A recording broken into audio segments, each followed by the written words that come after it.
आज 27 नवंबर 2024 को अजमेर कोर्ट में एक हिंदू सेना के प्रेसिडेंट ने एक पिटीशन दायर की कि अजमेर शरीफ की हजरत ख्वाजा मोइनुद्दीन चिश्ती रहमतुल्लाह अलैह की दरगाह में महादेव का मंदिर है और कोर्ट ने उसको मंजूर कर लिया। जैसा कि अभी संभल में हुआ कि पहले दिन कोर्ट में 1:30 बजे पिटीशन डाली गई संभल की शाही मस्जिद पे, 3:30 बजे कमिश्नर अपॉइंट हो गया, दूसरी पार्टी को सुनानी, और शाम को कमिश्नर एसपी और कलेक्टर को लेके वहां सर्वे करने पहुंच गए और दूसरे 3 सर्वे कंप्लीट हो गया। तीसरे दिन आके वापस से जय श्री राम के नारे लगाते हुए आके फिर सर्वे के लिए आए। स्टोन पेल्टिंग हुई होनी थी। जब आए दिन आप हमारी चीजों के साथ छेड़छाड़ करोगे, फिर पुलिस ने गोलियां बरसाई, 5 हमारे मासूम नौजवान मुसलमान मारे गए। उस पर यह कहना कि पुलिस की गोली से नहीं मरे। कभी बुलडोज किए जाते हैं हमारे मुसलमानों के घर, कभी मॉब लिंचिंग की जाती है, कभी दरगाह खानगाहें शहीद की जाती हैं। जब places of worship act 1991 parliament से इनेक्ट हो गया कि सिर्फ बाबरी मस्जिद को छोड़कर जितनी भी प्लेसेस ऑफ वर्शिप हैं 1947 तक जो उनका स्टेटस को है वो ही रहेगा, उसका स्टेटस को बदलेगा नहीं। तो फिर ये बाबरी मस्जिद का फैसला आया, हमने जहर का घूंट पीकर उस फैसले को बर्दाश्त किया, जबकि 5 बेंचेस जज का ये कहना था कि वहां पे बाबरी मस्जिद demolition was a criminal act, एक क्रिमिनल एक्ट है और वहां कोई मंदिर के ऐसे अवशेष नहीं मिलते हैं। फैसला हमारे हक में था, उसके बावजूद भी एक मेजॉरिटी कम्युनिटी को दे दिया। हमने जहर का प्याला इसलिए पिया देश हित में कि देश में अमन शांति रहे। लेकिन कौन सी अमन शांति रही? क्या हुआ? वही की वही एक मस्जिद क्या गई, ये तो तमाम मस्जिदों पे कब्जा करने की सोचने लगता है।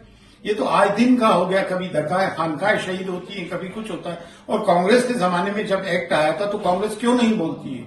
और प्राइम मिनिस्टर ऑफ इंडिया खामोश क्यों है? खामोश क्यों नहीं रहेंगे जब वो कहते हैं कि इनकी वेशभूषा से इन्हें पहचान लो, और मंगलसूत्र चोरी कर लेंगे, गाय भैंस चोरी कर लेंगे, आपकी बेटियां ले जाएंगे, कोई कहता है बटोगे तो कटोगे। तो ये तो पूरा कर्नल एक इकोसिस्टम डेवलप हो गया। उसके लिए तमाम मीडिया जिम्मेदार है, बीजेपी का आईटी सेल जिम्मेदार है, और इस तरह की बॉलीवुड फिल्म बना रहा है जिसमें मुस्लिम्स को डीमीन किया जाता है। तो भाई आप ये जो एक्ट बना है प्लेसेस ऑफ वर्शिप एक्ट 1991, इसको आप रिपील कर दें। कोर्ट कचहरी के सहारे से क्यों अंदर आ रहा है और हमारी चीजों पे कब्जा कर रहा है? जब आप इसको रिपील कर देंगे हमें भी ये रहेगा कि भाई वर्शिप एक्ट खत्म हो गया, आप में ताकत होगी आप कब्जा कर लीजिएगा, हमारे में ताकत हो जाएगी, ताकत होगी तो हम अपने कब्जे को बरकरार रहने देंगे। ये तो देश हित में नहीं है, ये देश को नुकसान हो रहा है। मैं कमेंट बॉक्स में जाके देखता हूं हिंदू भाइयों के कमेंट्स में जय श्री राम, हर हर महादेव थम्स अप करते हैं। अरे ये तुम्हारी नौकरियां खाता है, ये बेरोजगारी पैदा करती है, ये महंगाई तुम्हें दिख नहीं रहा है।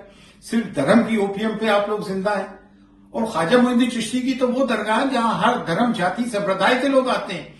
हम देश की डाइवर्सिटी को प्रमोट करते हैं। यूनिटी एंड डाइवर्सिटी देखनी है तो यहां देखें, कम्युनल हार्मनी देखनी है, कंपोजिट कल्चर देखना है तो यहां देखें।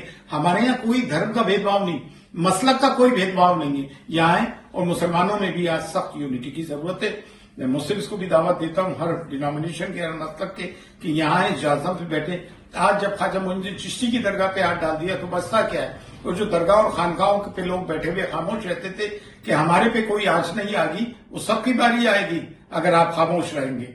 देश हित में ये सब अच्छा नहीं हो रहा, और कब तक हम ये जुल्म ज्यादतियां बर्दाश्त करेंगे? It's enough. मतलब अब हमसे बर्दाश्त की एक सीमा होती है। और इन्होंने जो पिटीशन दायर की है 28 दिसंबर को कोर्ट 3 पार्टीज बनी है, एक ministry for minorities, Archaeological Survey of India और दरगाह committee. Archaeological Survey of India में तो दरगाह आती नहीं है, मिनिस्ट्री फॉर माइनॉरिटीज में आती है और दरगाह कमेटी उसके अधीन है। लेकिन हम हजरत ख्वाजा मोइनुद्दीन चिश्ती रहमतुल्लाह अलैह के हेरिडिटरी खादिम जो गद्दी नशीन है असल में, तो हम तो तमाम रिचुअल्स, तमाम रसूमात 800 साल से निभाते आ रहे हैं, जाहिर को ज़ैरत कराते। हमारे बुजुर्गों ने बड़े उतार चढ़ाव देखे, लेकिन आज तक कभी किसी ने ये दावा नहीं किया। एक किताब के आधार पे एक दावा कर रहा है, और वो भी कोई पक्का दावा नहीं है, किसी भी किताब पे आप उठा के दावा कर देंगे, तो ये तो होता नहीं। पहले 11 अक्टूबर 2007 में यह बम ब्लास्ट हुआ, 3 लोग मारे गए, उसमें हमारे खादिम ख्वाजा भी थे, और 3 लोग जो पकड़े गए वो भी हिंदू थे। इसमें जब इससे दिल नहीं भरा तो यह मंदिर का दावा प्रस्तुत कर दिया। जबकि मोहन भागवत जी आरएसएस की चीफ ने क्या, किन किन मस्जिदों में और मुस्लिम जगहों पे आप शिवलिंग तलाश करते फिरेंगे। It's a limit. भारत में हमारा संविधान हमको सबको एक समानता जीने का हक देता है, सामाजिक हक देता है, सिक्योरिटी देता है। तो ये तो इट्स वेरी एस्टॉनिशिंग। और for every action there is equal in opposite action. अगर इस तरह से आप करते रहेंगे तो मुस्लिम कौम भी कब तक चुप रहेगी और बर्दाश्त करेगी।